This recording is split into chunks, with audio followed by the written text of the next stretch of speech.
If you're watching this video, like and subscribe to Just the Chords for access to our full chord library and lots of fun tutorials. Today, the star is G. We're talking about G major. We're going to spell that G, B, D. Again, that's G, B, and D all together to make our G major chord.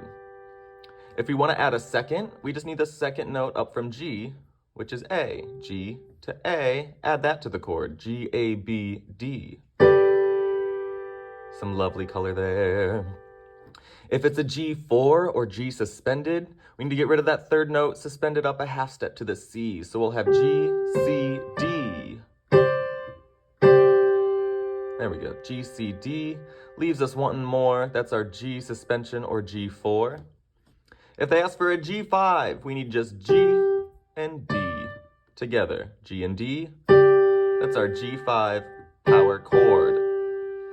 If they ask for a G6, add the sixth note up from G. 1, 2, 3, 4, 5, 6.